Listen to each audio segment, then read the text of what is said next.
y'all? This is your boy Chaz with another edition of All Types of Idol, where I talk about what went down in the American Idol auditions for season 9. And if you can't tell by my accent and what I'm wearing a denim shirt. We went down to Texas, y'all. We went down to Dallas, Texas, where we have the cheerleaders of the Dallas Cowboys. Yeah! I think it's pretty ridiculous if I talk in that fake accent throughout the whole entire video, so I'm going to stop right here and just get on with the commentary. So the first day, our guest judge is Doogie Howser. Neil Patrick Harris. He is grown up. So American Idol visits Dallas 3 times, and the first time that they visit, they found their very first American Idol, Kelly Clarkson. So they're hoping to strike gold again, and they think they may have to do it again from a person from season 1's past. Her name is Julie Cavley, and forgive me if I butchered the name, but she waited 7 years to finally try out for American Idol again. And she's been working on her voice and her emotion and her image, and it shows. I always applaud people that come back and improve. So, too bad that she sang Black Velvet and didn't do it justice. I don't suggest anyone do Black Velvet unless you have a rawness or a grit in your voice, because singing that song too sweetly does not work for me ever. So sorry, Julie, maybe I have to wait another 7 years for you to try out again. But then you'd be too old, so that would defeat the purpose. Next up was Lloyd Thomas, and he's a dock worker, and he also lives in the projects, and he's taking care of his family, which I think is a good thing. Always applaud that. This dude reminds me too much of Ruben Studdard. He sang Overjoyed, and I love the silky smooth parts of his voice, and there's a little bit of a rasp that's similar to Ruben Studdard. I think he's very, very good. It's just hard to shake that Ruben Studdard image I have emblazoned in my mind when I saw him. What I found really funny is that he referred to his golden ticket as his meal ticket, because he kept saying words like scrumptious, tasty, so delicious, lickable.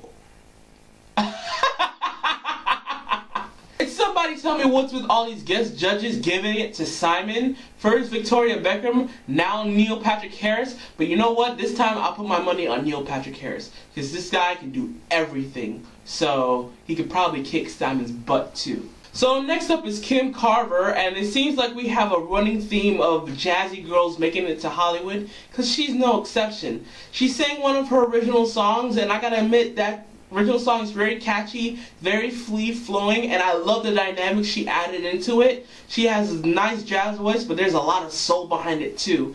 I thought she was great. I kind of agree a little bit with Simon. I think it's a little old-fashioned, but it's nothing that a little Hollywood magic can't fix. And it looks like the local Fox stations are out and about trying to find the next American Idol.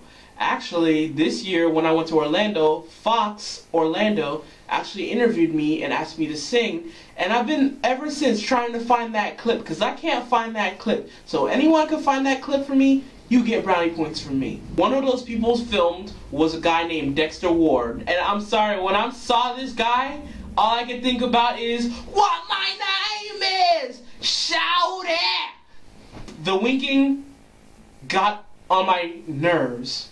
Do you have an eye-twitching problem, dude? So Dexter sang If I Ever Fell in Love Again, and no. Just no. It's too monotone. But at least he had the Gideon McKinney smile going on. Then we're shown more crying scenes. Really? I had enough of these criers.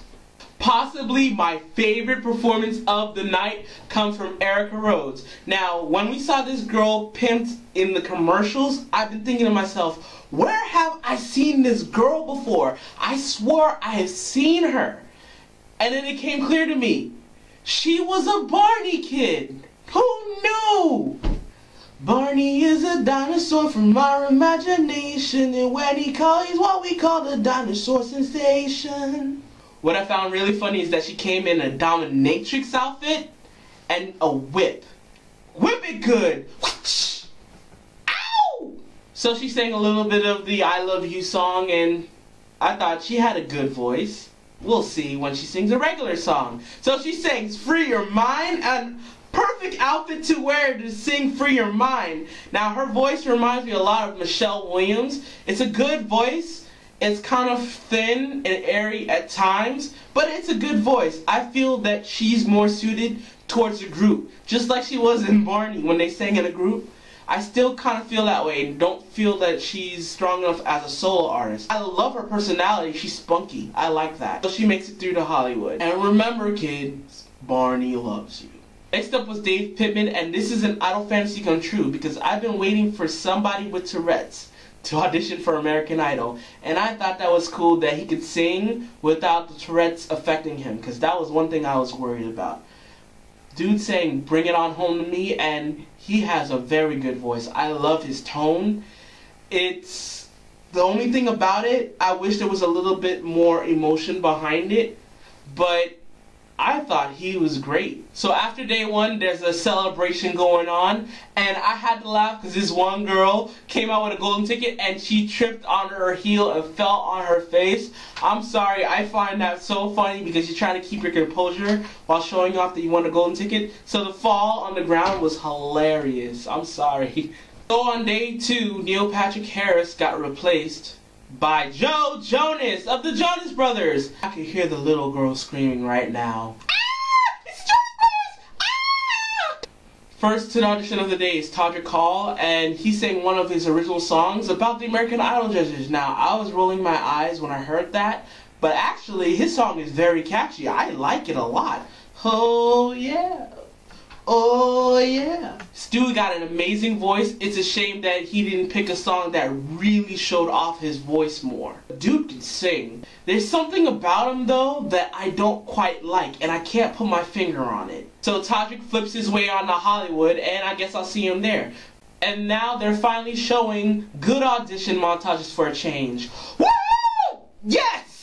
There was this girl named Tanya that sang, and I thought she was pretty okay, but she's gonna get lost in the shuffle in Hollywood. When I heard Stephanie DeLong, oh my goodness, this girl seems like she's the country rock type. You know, kind of like a rockabilly.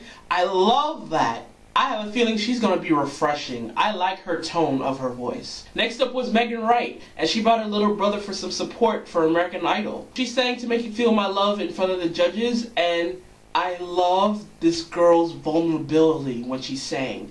There's a cry in her voice that just made me go, oh, poor girl. Now, normally I don't agree with Kara, but in this instance, I kind of do. I really thought, looking at her, it was probably going to be a bad audition, but she really did surprise me, and I like that. And this girl gets the second best award for revealing a golden ticket. She comes out with no golden ticket, and I thought, what? And then Ryan comes out with the ticket. I thought that was clever. But nothing's gonna beat Jay Stone's reveal. Woo! Next up was Vanessa Johnston, and she reminds me of R.E.M. You know why? Shiny, happy people walking by. I gotta say, I love her attitude. She's always positive and upbeat. I wanted to like her. I really did. But when she sang At Last, I'm sorry, she sounded like she was drunk at a karaoke bar. It just was not working. She was yelling the song like she couldn't hear herself. Unfortunately for Vanessa, it's a no, and I find it funny that her friend was not too surprised that she got cut. So there was another montage of people that didn't make it through, and we saw 2-second snippets of them singing. And one of those happened to be my friend Abdul from Orlando. What's up, Abdul? I caught you again on TV, and this time I heard one note from you. That's a step away. I want to hear you sing one of these days. Last audition of the day was Christian Spear, and my heart goes out to her because she had leukemia, and she battled it, and she's a survivor. What kind of kills me hearing about leukemia is because I just watched My Sister's Keeper, and it is one of the saddest movies I've ever seen. If you haven't seen it, grab a Kleenex because you're going to need it. But anyway, back to your auditions. She sang All You Can Do Is Cry. You know the crying song? Why? Why? I thought she was good. She was a bit nasally in the tone for me, but she was good. I would pass her through to Hollywood, but she's not anything really special vocally. I think she's gonna go far because of her backstory, but I don't see her making the top 24 either. So all in all, Dallas was a decent episode. It was better than the last week's episodes, but it didn't beat LA for me. The highlight for me was, hands down, the Barney kid, Erica Rhodes. I love her personality. So there you go, guys. One more week of auditions and we finally get to the real competition, Hollywood week. But we have to stop off at Denver, and then they're gonna show a bunch of auditions that weren't seen in earlier episodes. They saved the best for last. So until next time, America, love, peace, and barbecue grease. Good night.